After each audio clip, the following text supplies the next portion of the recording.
Yeah, so I was giving a workshop this week, and then I got to the section on hydration. I'm making a case, drink enough water to keep your drink.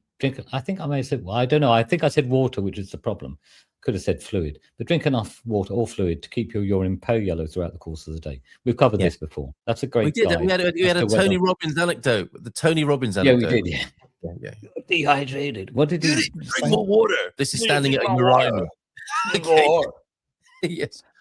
Because there's a lot of those Tony Robbins shorts that comes up on my YouTube feed where, he's getting people, someone's saying, I'm not sure about my relationship. And he's going, call him now. Call him. Like, what? Tell him you're leaving him. What?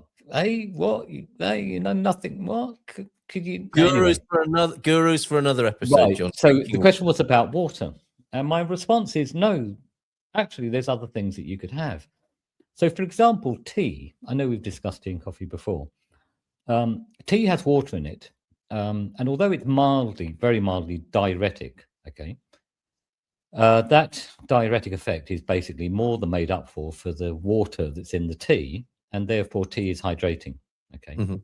But in addition to the water, there's other things in both tea and coffee that may have health-giving, disease-protective properties. They're broadly called polyphenols. These are plant chemicals. You find them elsewhere. They're in berries and dark chocolate and onions and whatever.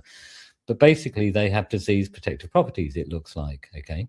And this is potentially why moderate tea and coffee drinkers have a reduced risk of certain conditions, including cardiovascular disease and even cancer, compared to people that don't drink tea and coffee. Now, it may not be, again, it's the tea and coffee. Maybe tea and coffee drinkers are doing something else that's beneficial. Maybe they eat better or smoke less or they exercise more, for example.